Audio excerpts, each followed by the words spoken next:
Hi, everybody. Welcome back to another Q&A with Dr. J. How are you today, Jay?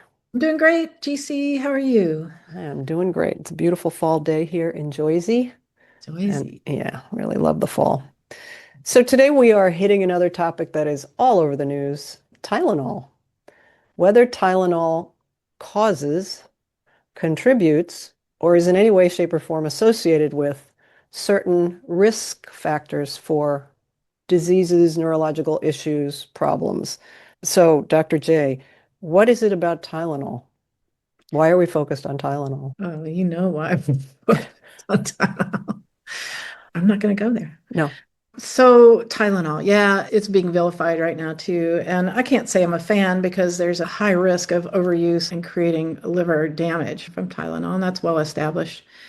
But the thing I want to address is the concept of if you take Tylenol when you're pregnant, or does it lead to autism? And again, I'm not an expert on this, but I want to show you some genetic variants that can lead to an increased risk of problems if you consume Tylenol. And I don't know, I can't speak to gestation periods if you consume it, but there are certain genetic variants that make it more of a risk for you. So let me show you my screen.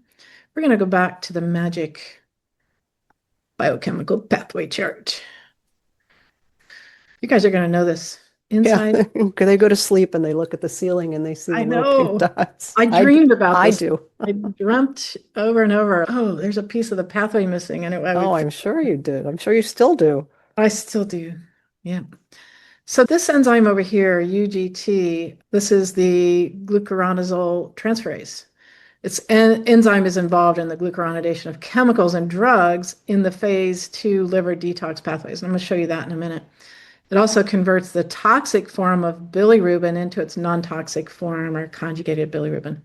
It is the main enzyme responsible for clearance of acetamin.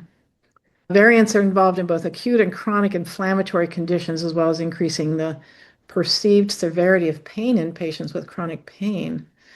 It's involved in removing some of the hormones out of the body as well. So these are some of the risks here. You can see it's a big deal. And it's involved in removing estrogens out of the body. So if you have genetic variants there, it increases your risk of estrogen-driven pathologies, including cancers. It's acetaminophen, so that's Tylenol, and bilirubin. So often, if you look on your blood work and your bilirubin is high on a regular basis, something we call Gilbert syndrome, you could have a genetic variant there. And I've run into it on certain people where I'm like, check your bilirubin, and they didn't know that they had a genetic variant there, or they had that condition.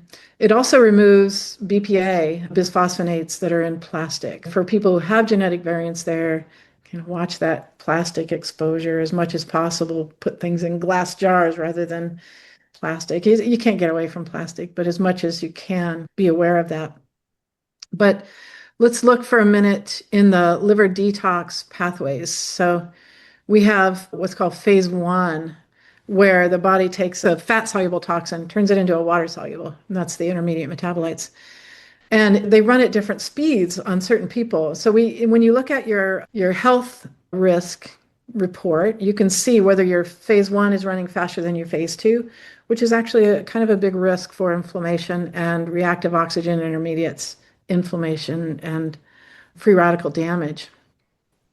Phase 1 is the cytochrome P450 enzymes, and they take that oil-soluble toxin, turn it into a water-soluble. Phase 2 takes that water-soluble toxin and turns it into what's called an excretory derivative, or a inert substance that then comes out through the kidneys and feces, etc. But if you have a genetic variant right there, it's going to slow down phase 2 and lead to this buildup of intermediate metabolites. So for people that have that genetic variant, if they take Tylenol, it's going to slow that enzyme down even further. So it inhibits that enzyme and buildup of these inflammatory reactive oxygen intermediates and can cause free radical damage. So for somebody who might be susceptible to, if they're pregnant and that's during that time of gestation where the nervous system is developing and there's high inflammation, I think the potential for creating damage there is a little bit higher.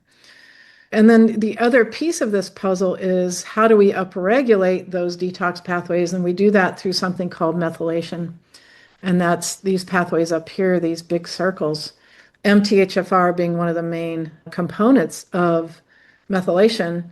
Without methylation, we don't really detox correctly. Our body's going to build up toxins and heavy metals and chemicals and not be able to really move them through the body. So when you slow down phase two, you've just slowed down detox again. And in some of the vaccines, I know this is controversial, but some have some heavy metal kind of excipients that can build up in certain people if they have some genetic variants that are sluggish in getting these excipients out of the body. So it can lead to more of a problem with them. And I know this is a very controversial area, and I'm not making any claims on whether vaccines are going to cause issues with you or not, but it's something that is being studied. Back to Tylenol. Tylenol can slow down this phase two detox and create more problems. So it might be a good choice to avoid it if you have that UGT variant and or if you have the MTHFR or other genetic variants in the methylation pathways. Can you, I have never seen the word bilirubin on my blood work, but does it have initials like RSV or MVC or I've No, never seen it. And the only time I've ever heard about it is when babies come into the world with jaundice, yeah. and that was be too much bilirubin. But yeah, I guess I'll have to ask for it. You have to, some doctors are aware of it and do test for it, but you can add it to your blood work and say, I'd like to add this test in just to see if you've got a problem there. So would you be jaundiced if your bilirubin was high or not necessarily? A little bit, yeah. And you may not even notice it. Yeah. Maybe it's a slight tinting of yellowness to your skin. Hmm. But it's also going to cause some issues with gallbladder, digestion Yeah. of fats, because Save the gallbladders. they have the gallbladders. We got to get our, Y'all, we did a really good one on gallbladder health and saving your gallbladder, preventing yeah, that removal surgery. yes. And gallbladder issues are just rampant because we're doing the wrong kinds of fats. And if you have some of these genetic variants and our diets are suspect. So, yeah, Not enough lard.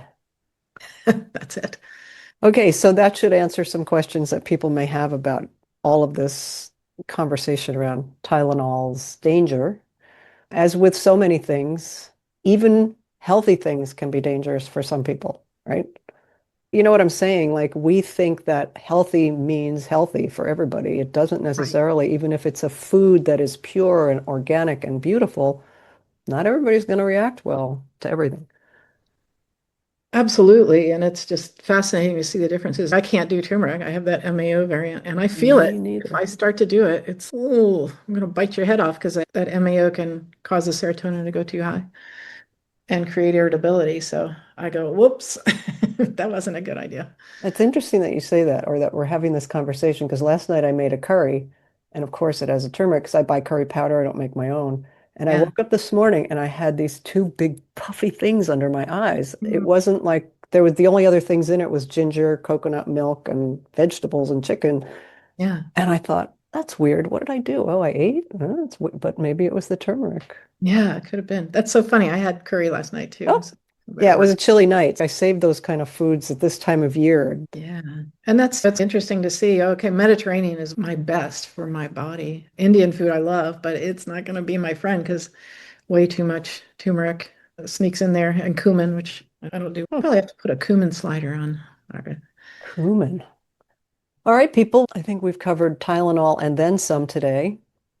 And we're happy that you watch these. And as Dr. J so frequently asks, leave us a comment if you have had experiences with taking something that is supposedly safe.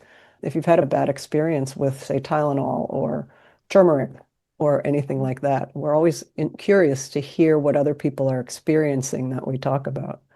Yeah, absolutely. That would be great. And our newsletter. So I don't know if you want to Our mention. newsletter, we have finally gotten our stuff together. And every other week, we're going to move to every week soon because every other week we send out just a video in an email with a little description. Now we have an actual newsletter. Jay kicks it off with something that's going on in her life or with a patient or whatever. And then we highlight the Q&A video. And then we do a deep dive article on something that Dr. J is either studying or we've heard about in the news, or it's just a topic like we did genes that regulate energy. which includes weight loss. And so it's a deeper dive into the things that we know we're hearing people talk about or being interested in. And you can sign up for that here on the YouTube page. Just scroll down to where the links are, and or on our website in the footer. You have to scroll all the way down to the bottom and you'll see there's a sign up box there now. And we'd love to have you and we'd love to hear back from you when you read things and let us know what you think. Awesome. So, Dr. J, I will see you again in a week or so. All right, sounds good. Thank you so much, GC. You're You're awesome. most welcome. Bye, everybody.